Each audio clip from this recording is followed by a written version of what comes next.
keys, Mike. Chevy Chase. Hey, you just passed the Garden State Parkway South. Don't worry, I'll get you there. Demi Moore. Oh, no, cop. Driver, step outside the car, please. John Candy. Read 'em. Yeah, that's nice, thanks. The lower back, please. I got an itch right up in there. It's good, thank you. Not today, sir. This may be Valkenvania, but it is still America. And wouldn't mind, would you just write a ticket here, or we could settle it some other way, perhaps? That's not the way things work around here. What is this place?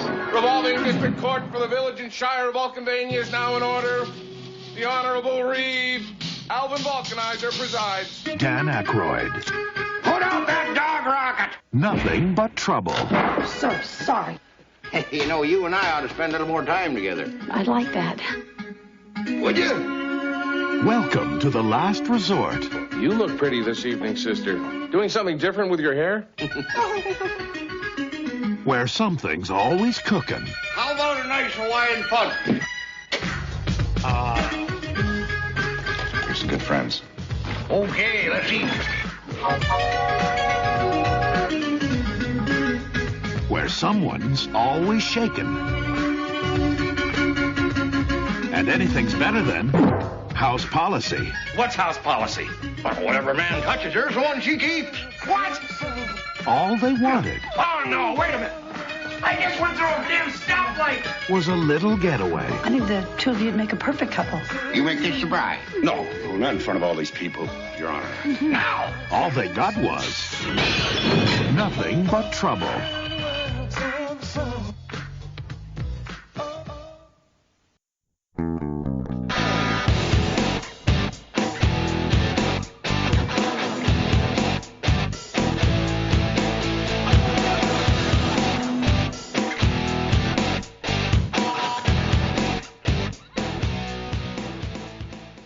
Welcome to They Call This a Movie, testing the strength of friendships one terrible movie at a time. Subscribe to the podcast on iTunes and other podcast services by searching They Call This a Movie. We are part of the Main Damie Network, and to find more from us, check out the website at themaindamie.com or on Twitter, Facebook, and Instagram at The Main Damie. We're also now a proud member of Geek Vibes Nation. You can find them at gvnation.com. Welcome back to They Call This a Movie. This is Anthony Delvecchio. With me as always is Dan Aquino and Mark Meyer. Say hello, gentlemen. Hey, how's it going? Guys, do you ever think we'll get to the point where we can write something and people will just make it without asking any questions? No. No? Okay. Not in I this speak for Hollywood myself. system. You got to write Ghostbusters first, and then they give you carte blanche. It's like, yeah, make this insane movie. That's the only thing I was thinking in this whole movie. Yeah, it was just, if anybody else brought this to a studio, they would just laugh it off. Yeah. Yeah, but when you look at the budget numbers, it ain't laughing. No. But before we get into this week's movie, gentlemen, what did you watch this week? That's a good question. Oh, I've We do been the segment watching every week. Yep. I've been binge watching Scrubs. Do you remember that show? I loved Scrubs. Yeah, I love certain characters in Scrubs. Like I love John C. McGinley. Yep. I think he's awesome. And Ted. Ted's great too. Ted, he passed away, right? The actor who plays him. Yes. Is that the surgeon? Or? No, that's The the lawyer. lawyer. You're thinking of Todd. Todd, yes, the Yeah, Todd. I was Todd for Halloween. Oh, I don't know if really? you remember that. Did you rock the banana hammock? No, I had I did the sleeveless scrub and the fire. I bought that online, the fire bandana. That's a good. And had one of the people at the newspaper draw the tattoos on me. You give everyone a high five. Yeah. That's awesome. Todd's fine in small doses, but yeah, Ted might be my favorite. Just because he's so spineless. Yeah. He's great. John C. McGinley. I forgot that John C. McGinley has been in some like powerhouse movies. Yeah. Platoon, I think, was like his first big role. Yeah, he was great in that. I think he was in Wall Street. I think so. Sounds about right. Yeah, he's been in big movies, and I don't know if he's still like around. Like I know he's alive, but I don't know if he's still around. Not for long. I don't know what he's done. I haven't seen him in anything recently. If John C. McGinley dies after this, I'm not doing the podcast anymore. We have a curse. Yes. That's all? You haven't watched a movie? It's okay to say no, because I haven't either. No, just been binge watching Scrubs. What about you, Mark? Yeah, so the only fun thing I did this week, and I'll be real quick about it, to surprise of no one on this podcast, I've been listening to that new OC podcast that Rachel Bilson and Melinda Clark are doing. The fun thing that I'm probably the only one that actually listens to that is more interested in is all the insider Hollywood stuff that they talk about.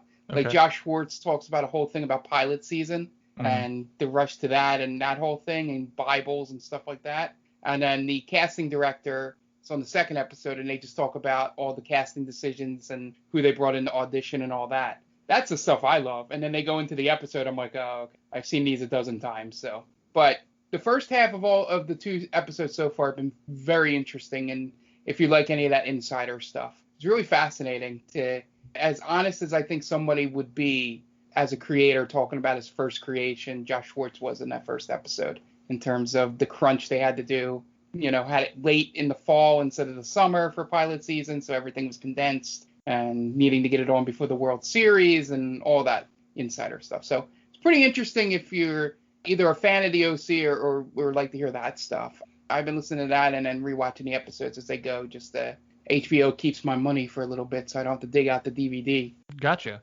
As for me, I can't think of a single thing I watched. We watched half of the Dora the Explorer movie. Oh, boy. It was fine. It's obviously not my demographic that it's playing to, but it was fine. Michael Peña's in it. Who doesn't love Michael Peña? Oh, yeah. That's about it. For the first time in this house, I set up my PlayStation. So I've been playing a little bit of that.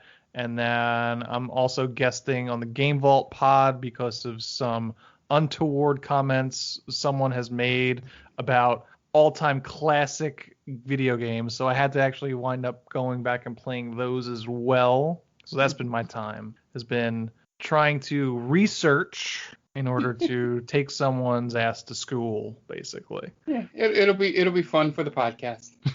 That podcast is already out by the time you hear this, actually. So go check out the Game Vault's latest episode, where we also talk about frame rates and fidelity. I don't know what either of those mean. I didn't realize you had to choose one or the other. It's going to be fun. I didn't know what fidelity was either. Just graphics. I had to look it up. Yeah. It's performance versus graphics, essentially, is what that is. Should have just said that, really. Yeah. What a nerd. Yeah. He needed that the FF, the alliteration. Yep, that's what it was. We all know Tom, and that's his shtick. Yeah. To be honest, I would have chosen something like that too, because saying alliterations or something that sounds cool, you know. The only other thing I've been diving into has been, I've been listening to a podcast. I've been listening to Dimension 20's Fantasy High D&D podcast, which is a lot of fun. Yes, it is. I fell off Critical Role a long time ago when I didn't have a 3-hour commute anymore. It's nice to get back into one that is 18 episode stories. Yep. So nice and easy, which I'm having a lot of fun with that one. That one's a good one. Yeah, and as I keep saying to, I mentioned to Dan, and you're finding out, is that a lot of these people are former UCB people, so the improv and the scenes between them don't go as deep into super serious and cringe sometimes. Yeah. It's a lot of, to use a term I probably use a lot on here, there's a lot of yes-handing, and sometimes you can tell when a joke sort of starts dying out, and then they just let it go. It's good. And that's all I've been kind of doing, really, that is any interest. You guys want to hear about me mowing the lawn? I don't think you do. Or all the sticks that I got rid of this week. I was just doing that. Yeah, our stick guy came this week. I was very excited. It was a huge stick pile. How fun is that, right? We did that with our leaves, and they bring over a fucking truck, and it's a vacuum. Yeah. Yep. Well, wonders never cease. I didn't know that they did that. Home ownership, man. It's crazy. Man, it's really, no one prepared me for that. Did you make the truck go honk honk when it showed up, Dan? No, unfortunately not. I was getting ready for work, and he passed by, and I didn't. Next time I will. I didn't ask my guy that either, but because my office window looks right out to where the stick pile was, so when the truck came, I kind of like ran into the other room to tell my wife they're here.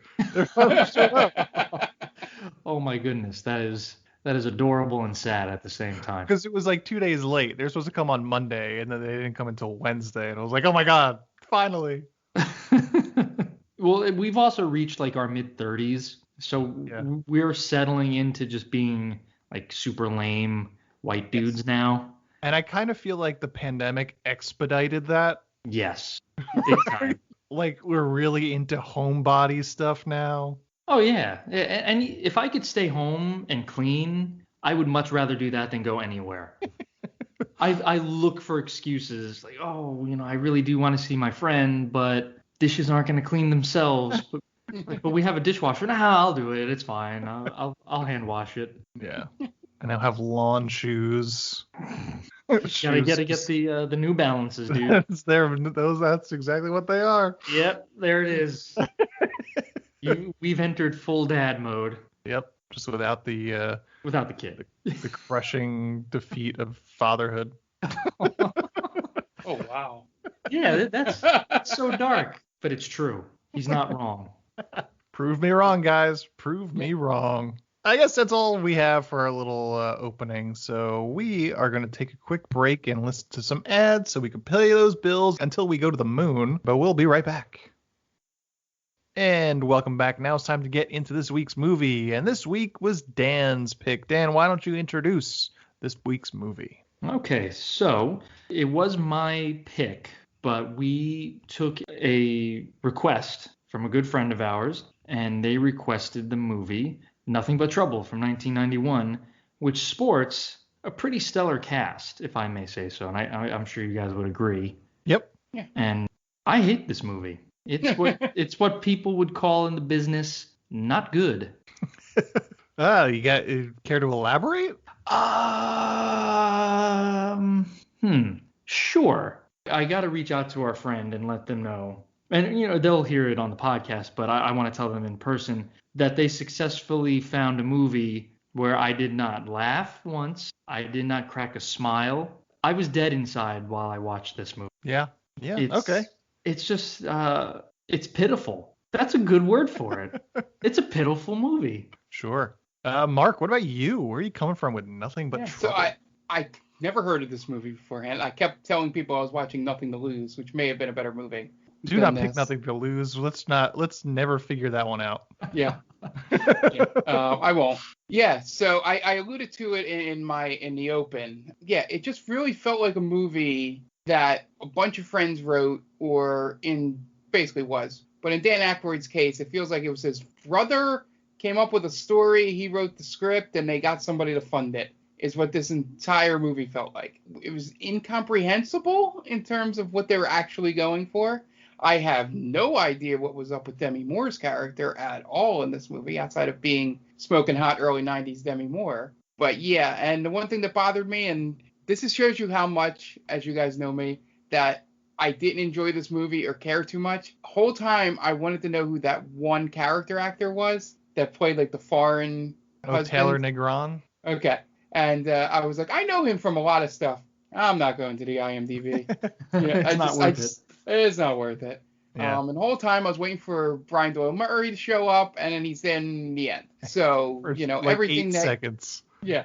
And for everything this movie could have presented, it's the worst parts of Chevy Chase. It's the most batshit stuff from the mind of Dan Aykroyd, and it doesn't work at all. It just feels like a lot of them got a paycheck, and Demi Moore had some time off and decided to do this, because I don't know how this got produced without going deep dive into actually who funded this movie, and just being like, oh, okay, I see why. Dan Aykroyd was just like, I have this script, and like, yeah, here's whatever, and you're going to tell us the amount soon, and it'll probably astonish us. But yeah, it just felt like the ultimate, I need my friends to get some money, we had nothing to do for 2 weeks. Okay. So I have heard of this movie. I've heard it's terrible. And I remember this is another one of those VHS rental movie posters I vaguely remember. And I didn't really know anything about this movie until I became an adult and know how shitty it is. And horror comedy is hard, guys. It is a tightrope to walk, and this one falls right off the tightrope immediately.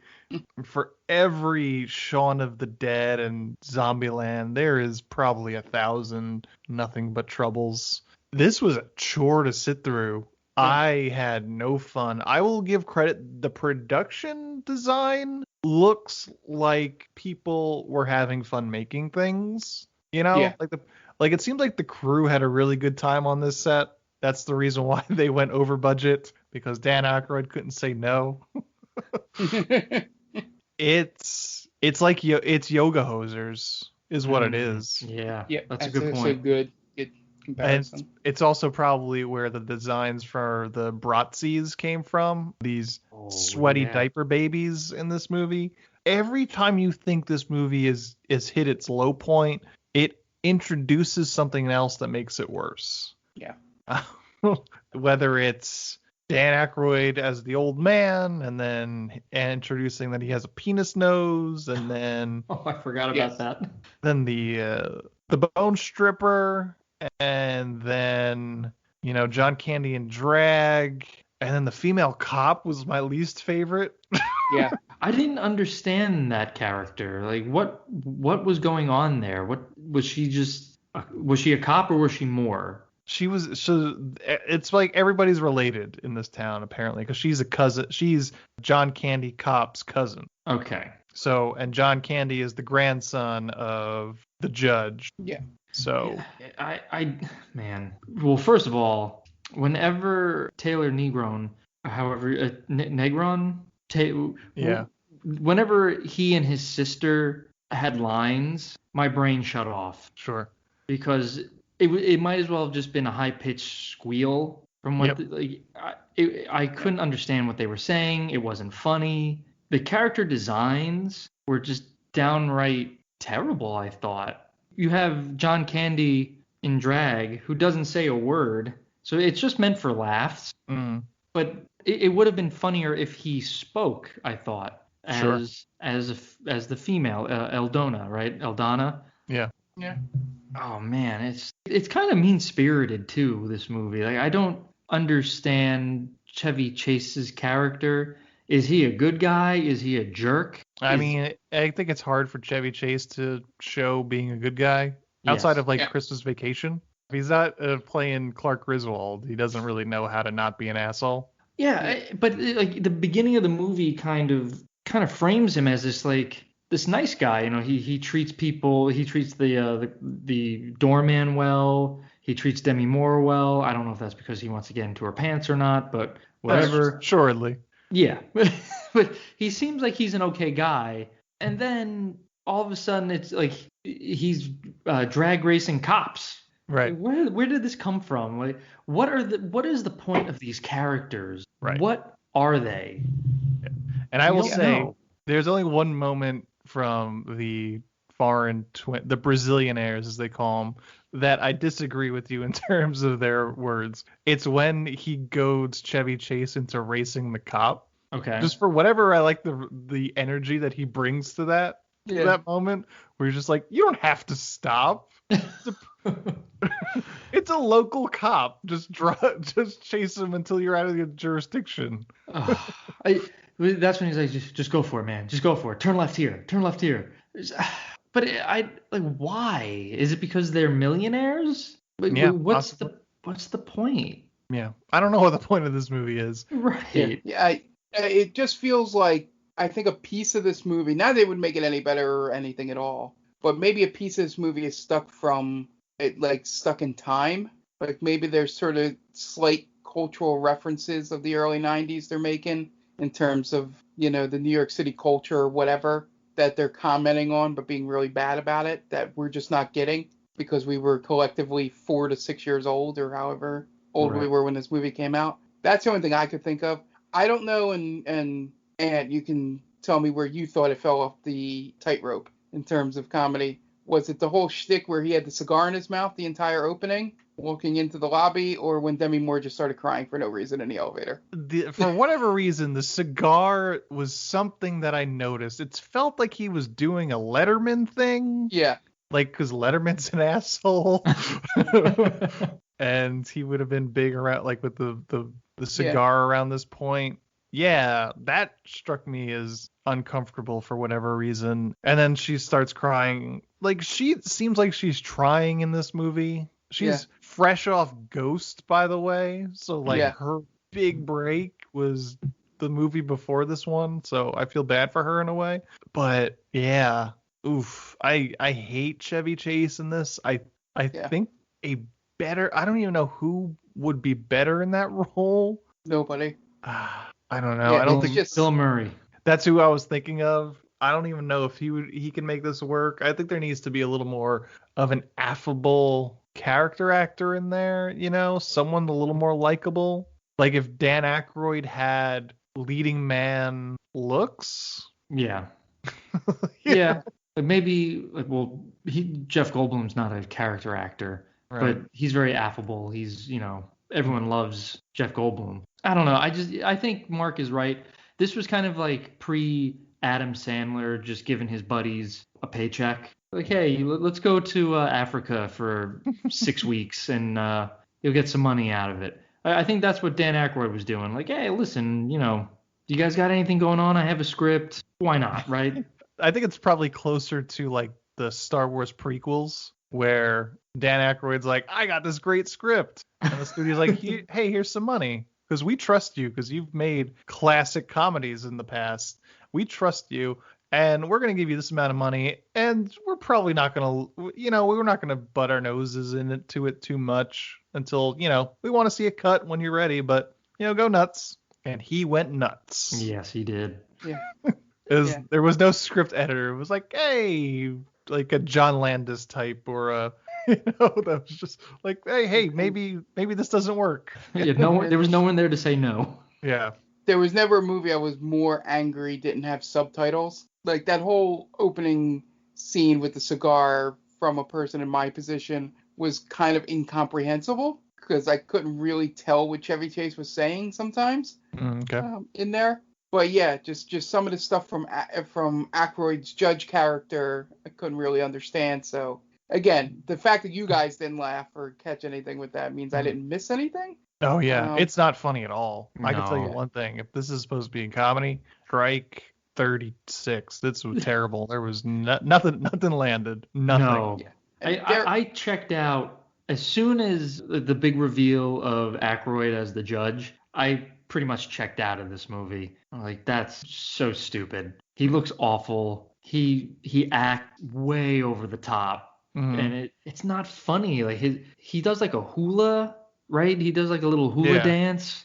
This guy's like geriatric. There's no he fought in World War I, he says. Yeah. There's zero chance that he's doing anything other than being dead. Yeah, That's what he should be. They allude to that he has some kind of anti-aging or whatever thing, and that's why the brothers look the way they do, and he looks the way he does. But they never really explored that as much as I could tell. But then again, I zoned out probably around the time when the band showed up. Digital Underground? Yeah. That was probably the best part of the movie. This is the highlight of the movie. Yeah. Yeah. When I Tupac was like- Shakur in there. Tupac I was like, Shakur. all right, it's pretty cool. And then I don't remember anything really right before that or right after that, Yeah. except for So, the whole Guys, scene. and it's Shock G, right? Yep, Shaq-G, rest in peace. Humpty Hump. Humpty Hump, yeah. And what a weird, sticking out like a sore thumb. Yep. Why is a rap group here? And then Why is a rap group here? Why do we spend 5 minutes so they could perform a song? There's a musical interlude in the middle of this movie that is like 20 minutes away from being finished. It's a good thing this movie doesn't have a plot, so. Right, like you lift it out, it really makes no difference whatsoever. But and then you have old man Aykroyd like jamming out with them. Yeah. Like, what the fuck are we doing here? And what is this? This whole movie feels like Dan Aykroyd's trying to be Joe Dante. He's trying to make The Burbs. He's trying to make Gremlins. That's basically what it feels like. I don't know what he was going for. Like, what would make this better? You take put Aykroyd in behind the camera, take him out of the movie entirely. Mhm. Put Bruce Dern as the judge, and just no makeup, just as Bruce Dern himself. Or even Brian Doyle Murray. Yeah, That's I the mean, judge. I think Bruce Dern has the same natural energy that the judge is providing in this movie. I think his natural Bruce Dern energy. That's a pretty good pick. My pick would be I forget his name. He's Uncle Lewis in Christmas Vacation. William Hickey. William Hickey, yeah. That'd be hilarious. William Hickey as the judge. I would love that. William Hickey, eternally 83 years old. right. Yeah, and for some reason, a Baldwin shows up. Daniel Am I Baldwin, mistaken? everyone's favorite Baldwin. I was gonna say mercifully they kill off a Baldwin within like the first 2 minutes of his arrival, and that's my favorite part of the movie, to be honest.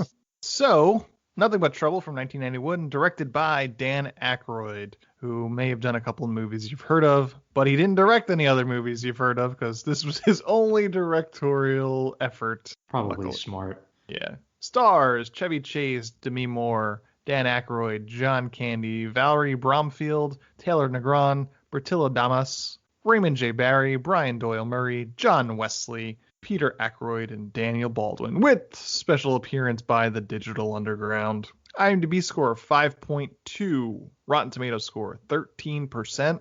Budget $40 million. Box office $8. $8. $8 million it made. Oh man, So- that $40 million was just half Chevy Chase's salary. Yeah. Yeah. Probably. Real quick before we move on, I think it's kind of like a mortal sin to have this kind of cast and to just waste it so badly. Mm-hmm. Like John Candy died 3 years later. Yeah. And it's just like, this is one of, I don't know how many movies he made between 91 and 93. I'm sure he made a few, but like, oh man, like it's too close to his death, you know, like that. Yeah. That's too close, and that's kind of sad. Right. It was so close to his Welcome to Mooseport, right? Yeah, right. All right, you guys want to get in the plot? Yeah, let's do it. All right, Dan, what you got for us? All right, just going to give a quick shout out to our friend Tia and her podcast, The Top 10 with Tia.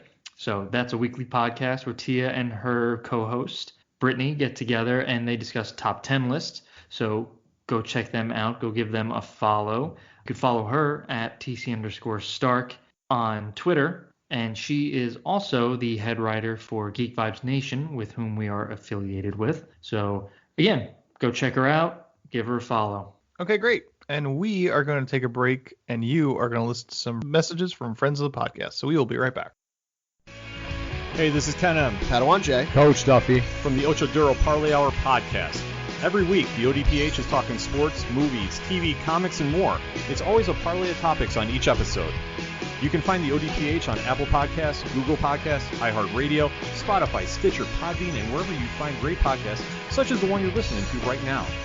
Don't forget to check out OchoDuroParlayHour.com, where you can find the links to all of the ODPH social media accounts, links to the bands whose music you hear each week on the show, hashtag 607 podcast info, and parlay points, our companion blog section of the show. Thanks for listening to the ODPH. Now get back to your regularly scheduled podcast. Welcome, travelers. Seems like you're looking for a story. Well, I got one for you. It involves adventure, friendship, and all sorts of... Earl, why don't you tell him about that time I stole that big-ass melon? Yeah, I was going for more... Or you could tell him about the time I kicked her ass, Earl. I wouldn't ever tell them. Do I need to get my ref gear on? Okay, everyone, shut up. Now come with me as I tell you a story from afar. Hey everybody, my name's David. I'm the DM for From Afar Podcast. From Afar Podcast is all about four friends separated by distance, brought together by adventure. Hope you all stop by and give us a listen. Thanks.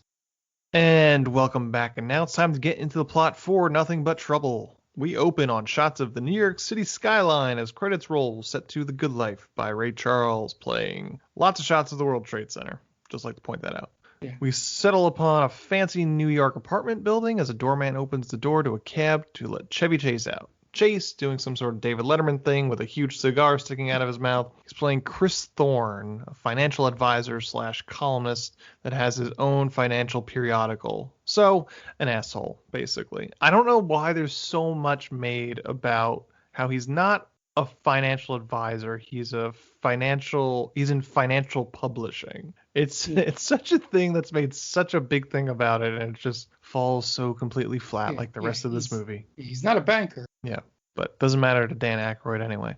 Yeah. Chris apparently is having a party in his apartment, even though he doesn't seem to want to be having this party.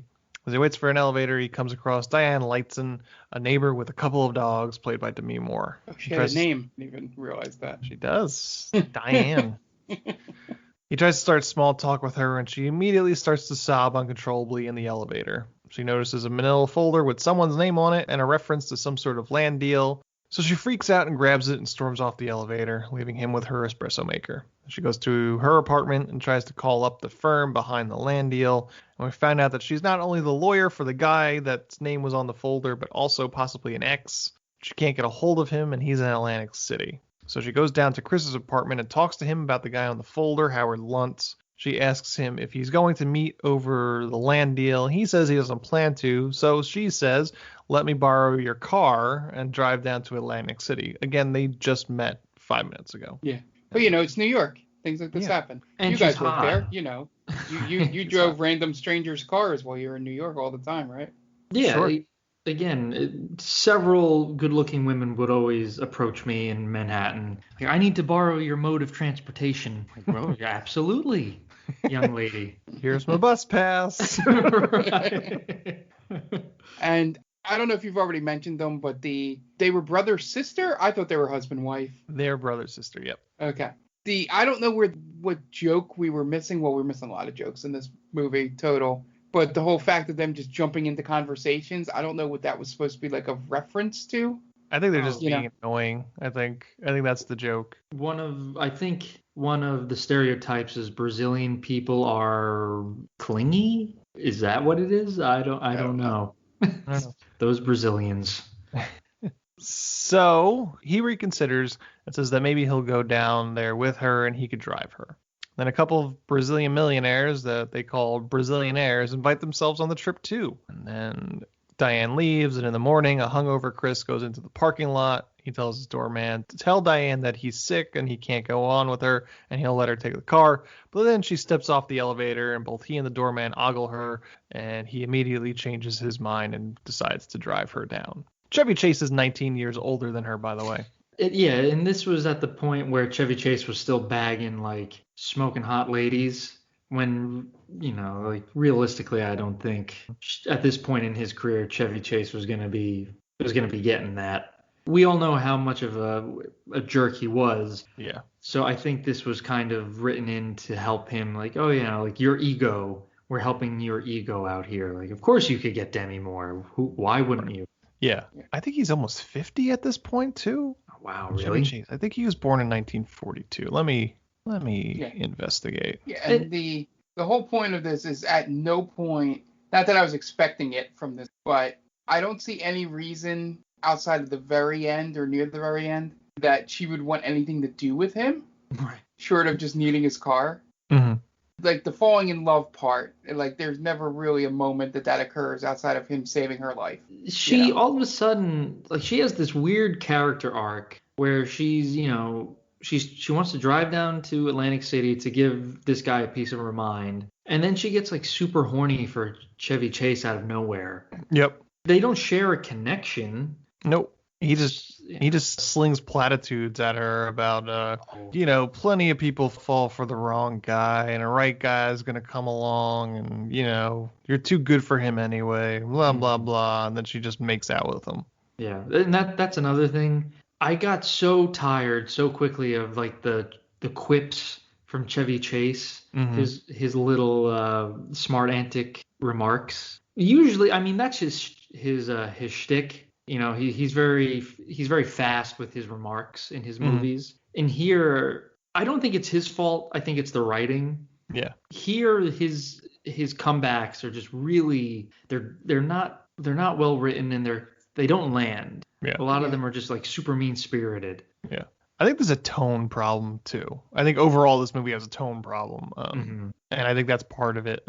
That it leads into that of just him making these quips as they're like running for their lives in the junkyard as everything is collapsing. It's like hilarious. Yeah, this is perfect time to make that joke. Yeah, exactly. There's a lot of moments in this movie that would get that explanation.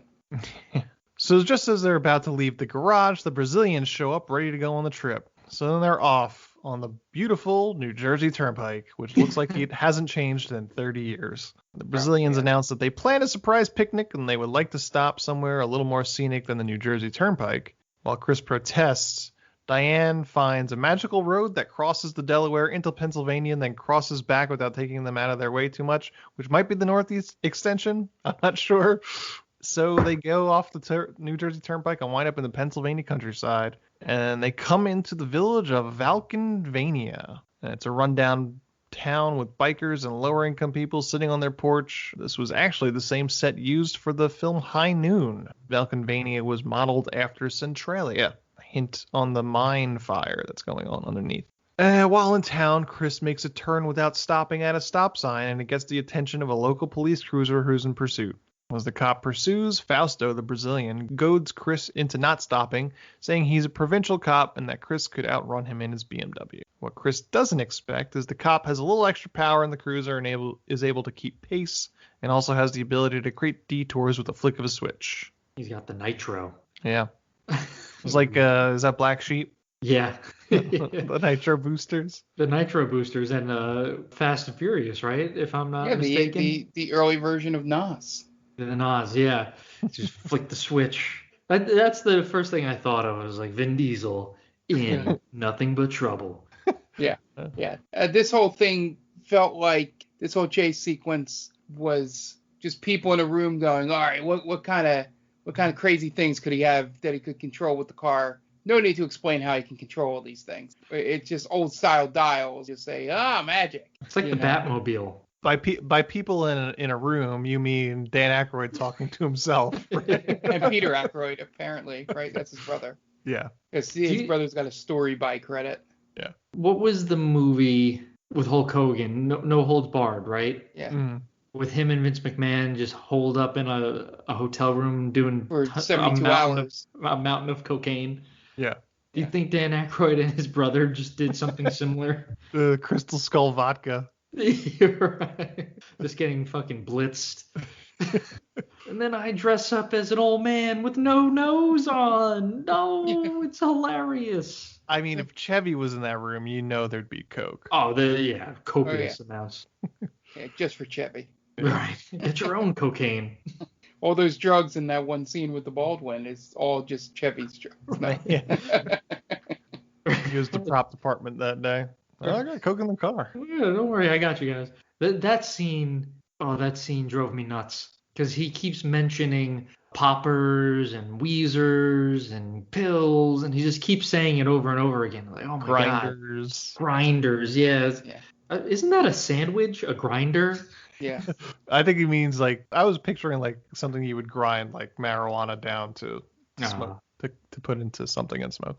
Allegedly. We have no idea. Yeah, I mean, do they do that? Are there don't things that for grinding down marijuana into finer? Guys, it's legal where we are. It's true.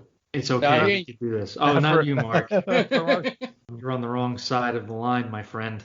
Yeah. This pursuit means absolutely nothing. This high-speed chase means nothing because John Candy doesn't even bring it to the attention of the judge. That's right. He drops it. Yeah. Which I understand, I guess, because John Candy is supposed to. He's like not really in with the whole judge's dealings. He kind of doesn't really seem to like it, which is weird in terms of his arc. Yeah. Like, you think he'd come back and rescue them? No, he doesn't. Or just like put a bow on that kind of arc. Is like where he's like fighting with the judge. Like, you really didn't have to do that. They're just there for blowing a stop sign. You could just let them go, and then he just leaves. So and then that brings up a good question. Why, if you realize you don't like what's happening, why bring them in at all? Right. Yeah, that's a good question. Yeah, he knows it's a kind of a trumped up charge. What, he ran a stop sign. All right, write him a ticket. Right. Yeah, just let him go. Yeah. Or maybe he has to do that. He makes reference to, doing his job well or whatever. I guess that's his arc is that he's like a straight-laced cop. But still, it seems half-assed in terms of him defying the judge and not agreeing with his motives and stuff like that. Yeah. Right. I just hate the overall arc of it being the judge hates bankers. Yeah. Because he brings in other people who are not bankers. Sure. So, Jimmy Hoffa. Yeah, Jimmy Hoffa is not a banker. Like, it's a cute nod to the great mystery of where Jimmy Hoffa is. I get that, but it spits in the not spits, but it flies in the face of the judge has it out for bankers. Right. Like he has it out for everybody except for Digital Underground. Yeah. The only evidence of anybody ever getting out of that house alive. Right. Which I thought was kind of progressive. I was like, I don't know, are they gonna kill the group of black people here? I don't know how this is gonna look. And I for a minute I thought he was just like, oh, they're black, I'm gonna kill them. For a minute I thought they were gonna do that. I was like, oh, okay, this is gonna turn out okay. Awkward, but okay. I wonder, like, I would love to know the moment where Dan Aykroyd became aware of Digital Underground. It just doesn't fit his kind of persona. No, not at all. You could kind of tell Chevy Chase is also he's sitting there like, what? I don't know what this is. This music frightens me. Yeah, he looks like he was happy to try and sexually harass the girls with them. Right. Yeah. The minute I'm out of these handcuffs, I'm groping you. Something I'm used to doing. Right. And you know, to be fair, those women in Digital Underground were quite fine. They were. Yeah. Yep. They were 10. They were 10s. Yeah. And they were like 20 years old. So Chevy Chase at 48 at the time of filming this was quite happy with that. Yeah. Oh yeah. That was the best day of shooting, he said. Yeah. So they wind up on some sort of service access road with a bunch of dump trucks. They try to pass some trucks and wind up nearly missing some oncoming traffic. Eventually they come upon another cruiser positioned in a roadblock with another officer pointing a machine gun right at them and are forced to stop. Cop is played by John Candy and asks him to step out of the car. So after a pat down, the officer tells Chris that he initially pursued him because he failed to stop at a stop sign, and he will overlook the other charges, including speeding, if he cooperates and follows him to the courthouse. Follow him to the courthouse in what appears to be some sort of private junkyard. Grounds are filled with junk, abandoned metal, among a bunch of different things. They finally make it to the courthouse and go inside, and the inside is even more chaotic. There's a whole bunch of shit just all over the place. Like I said, it seems like the production designer had a fun time making this movie, but nobody else did. Yeah. The rap party was probably like the one person that was so excited. Like, this was a great time, guys. Everybody else was just sad. This is going to further my career so much. At least the check cleared. The courthouse and the surrounding area sort of reminds me of a House of a Thousand Corpses, Texas Chainsaw feel. This movie is very Texas Chainsaw Massacre-y. Yeah. And you know what? Before you mentioned horror comedy, I just thought this was straight up comedy. I didn't realize that, they're trying to go for a little bit of a horror take. Yeah. Yeah, that's how bad this movie is. It doesn't convey what it's really trying to go for. Yeah. I'm just trying to I was looking for real quick at Chevy Chase's career around this point. Was he kind of like on the downward slope? He was 2 years after Christmas Vacation. Okay. Yeah, Christmas Vacation was late 80s, right? 89, 90? Yeah, 89.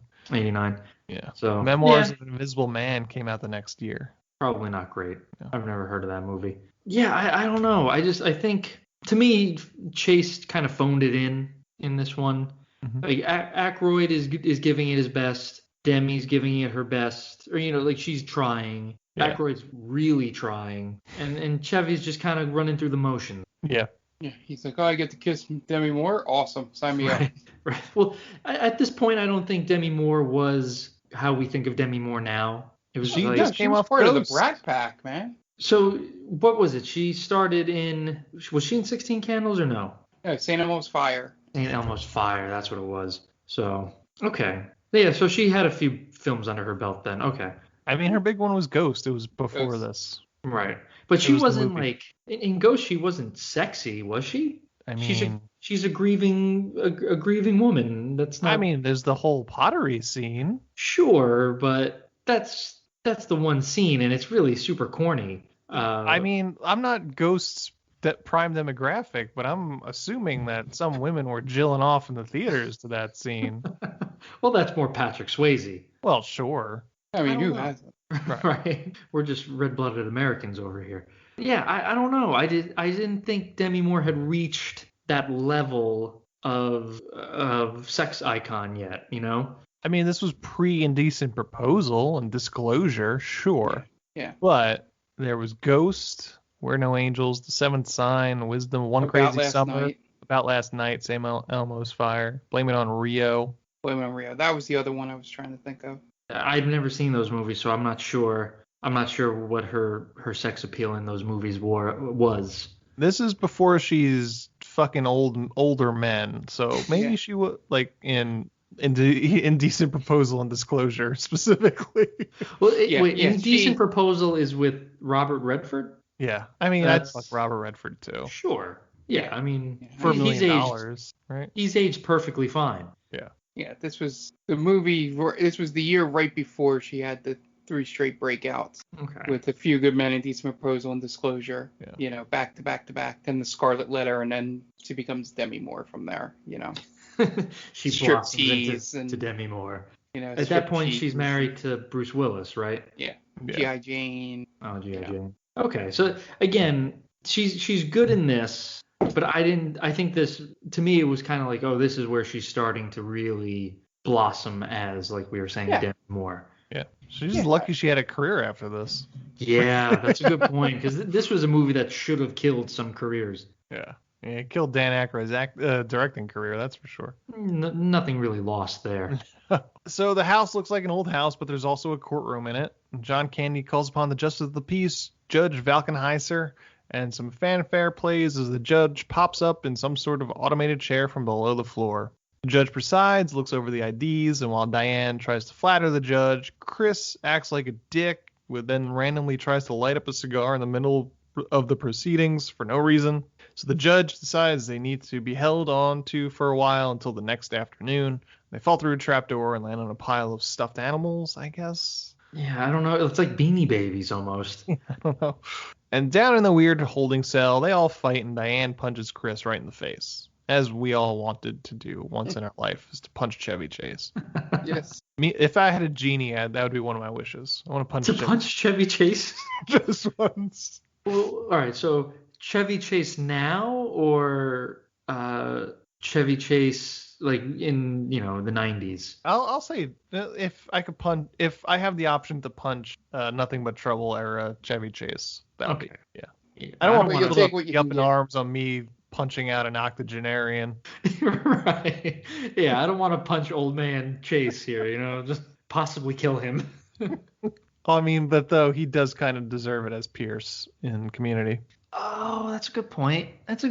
But still, I don't know. Something about punching an old man just doesn't sit well with me. You like punching younger people, and that's perfectly fine. Yeah, I'll punch children.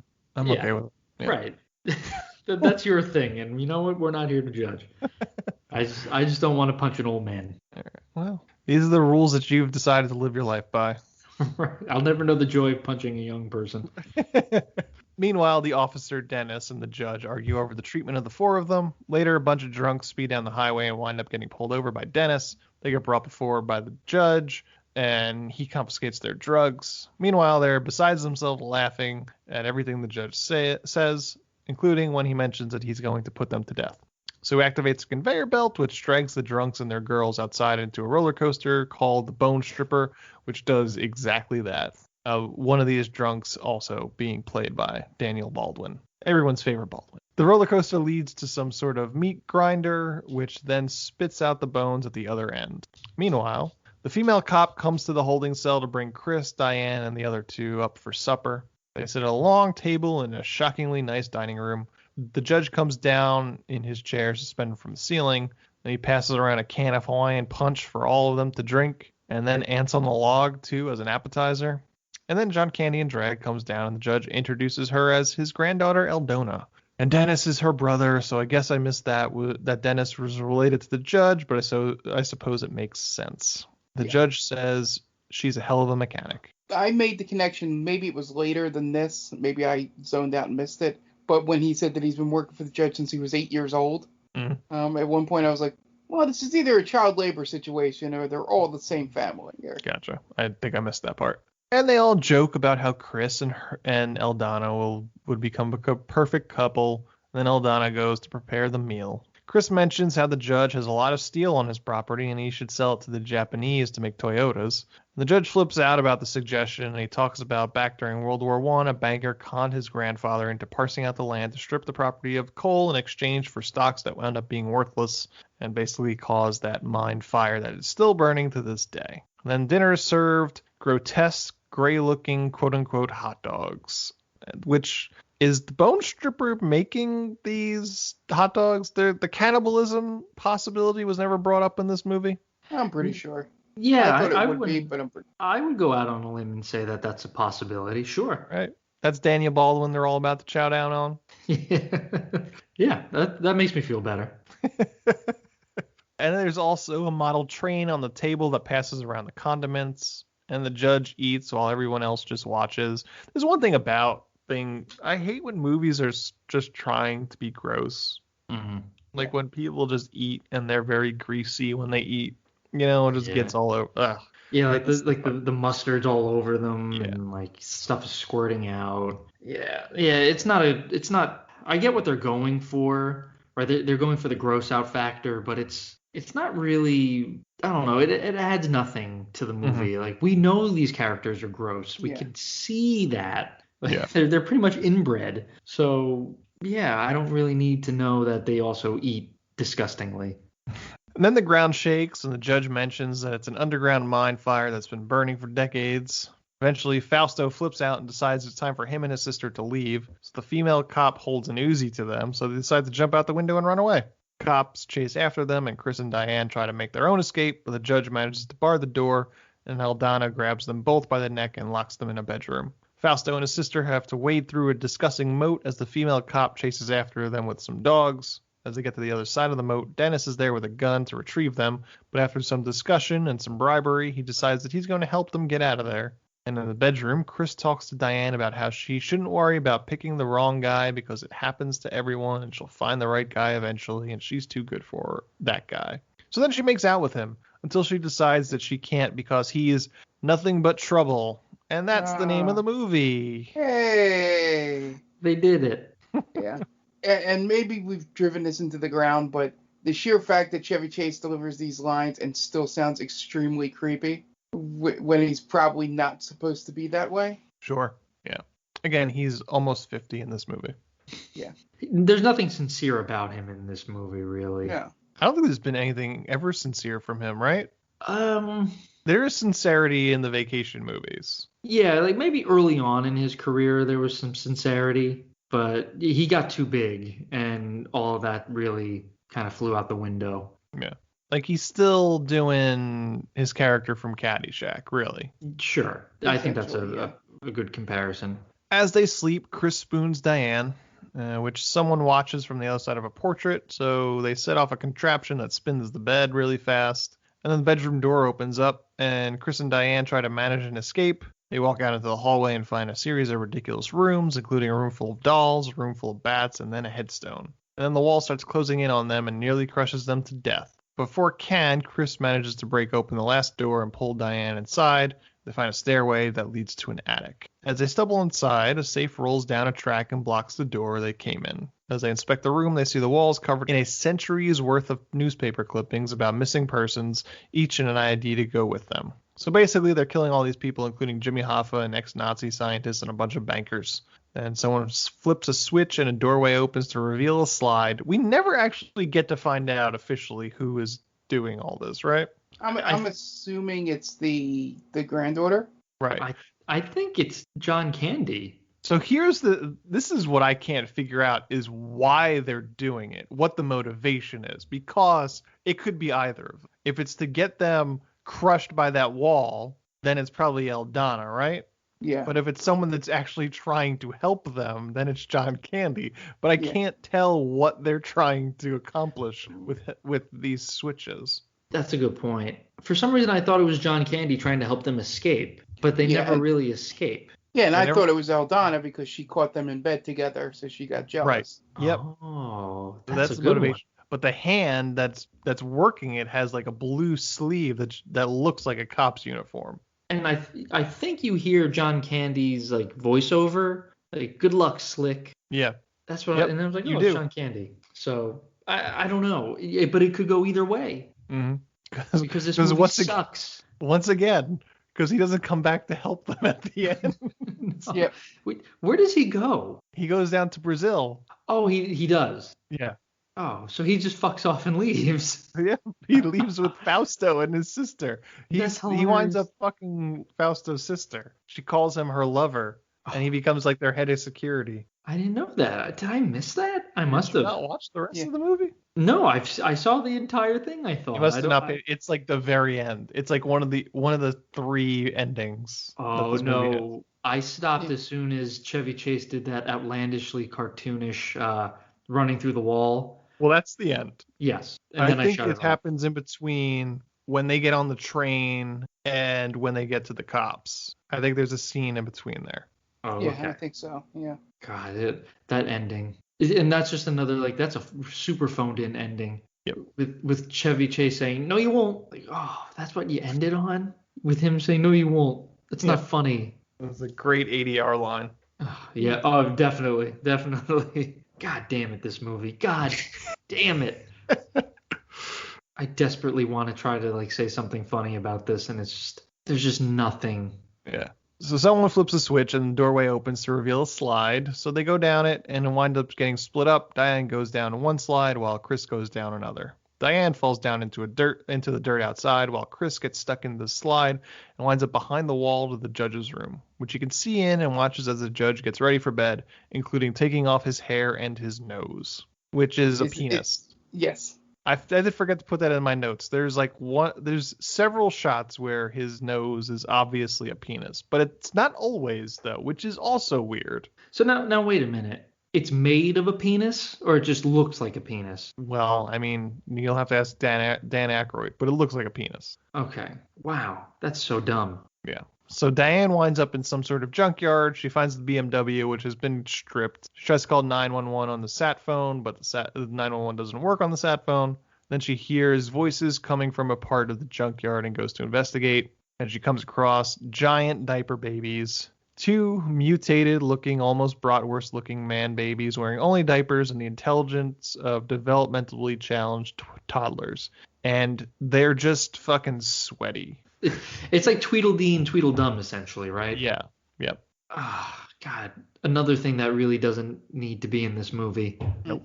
She catches their attention. They chase after her, but Aldana grabs her and sets to throw her into a fire. But these diaper monsters convince Aldana to leave Diane with them so they can play with her. And then Diane faints. It would have been cool if they threw her in the fire. That would have been ballsy. Yeah. Someone needed to die other than Daniel Baldwin.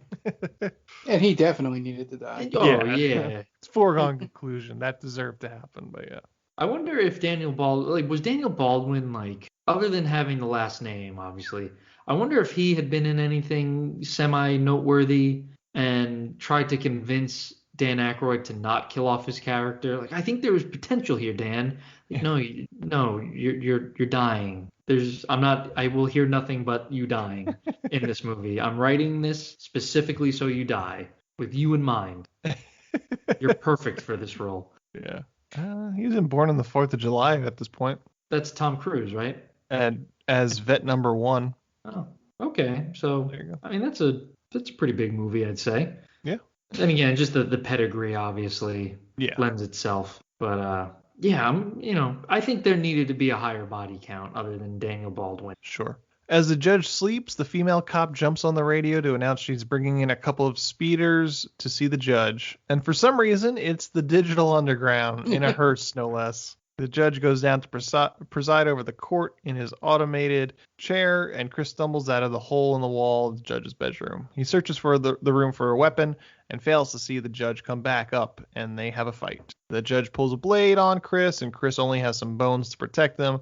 They stumble around the room for a while, stepping in bedpans and knocking things over until Chris is able to get to the door and run out. But he runs right into Aldana and she grapples him. And the judge says that running into Aldana counts as making advances on her, and that means house policy is that they now have to get married. So Aldana picks up Chris and carries him off. Then the judge goes back down to the courtroom to preside over the Digital Underground's trial. They were speeding. The judge looks over the IDs and finds out they're musicians, so he orders them to bring in their music instruments for inspection. Meanwhile, Aldana has Chris chained on a chair in her room, and she dresses behind a screen. And then the female cop orders him out, saying that Aldana can't see Chris before the wedding. Diane is still in the junkyard in a cage playing cards with the diaper babies. You know what? I was just thinking. So Aldana, John Candy in drag as Aldana, doesn't say a word in this movie. Don't you think it would have been funnier if he, as Aldana, sounds exactly like John Candy, the cop? Sure. Like he doesn't try to go for a feminine voice. It's just literally John Candy as in drag. Sure. I just think that would have been funnier. I don't know why that popped in my head just now, but like just like when he's changing behind like the screen. The screen when he's getting dressed behind there, like just thinking of John Candy saying like, "What do you think of this?" and like, "Oh, like I know you're getting anxious, lover boy," or something like that. It would have been so much funnier than just him going, Right. That's the only noise he makes as Aldana. Just weird. Yeah. Meanwhile, the Digital Underground performs same song in the courtroom, while the judge accompanies on the organ. This is Tupac's feature film debut, by the way. Yep. After the performance, the judge waives all the charges facing the Digital Underground, but he says that he might need their help with some more proceedings. The judge takes Chris aside, talks about how he wants him to marry his granddaughter, even though it seems like this is going to happen regardless. I don't know why they have to have this conversation. And then the wedding starts with the Digital Underground performing the wedding march and acting as witnesses too, I suppose. And then Aldana and Chris both say I do. Chris says it I do at gunpoint. And then Digital Underground makes a break for it, goes to leave before the judge changes his mind. And then Chris tries to leave with them. And the judge gets pissed off at his attitude and tells him he's not family material, so then sends him down to the bone stripper. As he begs for his life on the bone stripper, as he's almost stripped from his bones, the bone stripper breaks down and he winds up going out the chute in one piece. You gotta say bone stripper more often, I think. Bone stripper. I think this is the last time for the bone stripper. Sorry. Yes, it is. Yeah. And he runs off. Meanwhile, we see Dennis, who has disappeared for the last half of this film, packing a bag. And then we cut back to the junkyard where Aldana is preparing a 3-bladed guillotine. They're prepared to put Diane on this, but the judge decides to give Diane a chance, so he goes on the police radio to call out for Chris. If he comes down and takes Diane's place, he'll spare Diane's life. So while the judge counts down to get Chris to come out, Chris finds a barrel of gas, which he lights with his jacket used as a fuse, and rolls it into a bunch of other ones, and then they all explode, causing the diaper babies and Aldana and the judge to run for cover. This gives Chris a chance to rescue Diane, and he puts her out of the way of the blades, just as the blades fall down when they were before. And then they make a break for it. They get chased as they head for the train. They manage to jump on the train at the last minute, even with the female cop shooting at them as they do so. Yeah, she's not a very good shot. No, she doesn't hit. She shoots off a lot of rounds in this movie, and she doesn't hit a damn thing. So this is the scene where we see in fabulous Brazil or something, the Fausto and his sister have now hired Dennis as their head of security. Meanwhile, Chris and Diane go to the cops, and the cops tell them they need to go back and give proper ID of the judge. So they go back to the house with the state attorney general, the National Guard, and a whole shitload of cops, and the cops call out the judge to issue the warrant. He doesn't come out, so Chris and Diane go up to knock on the door. They seem really much too involved in this process.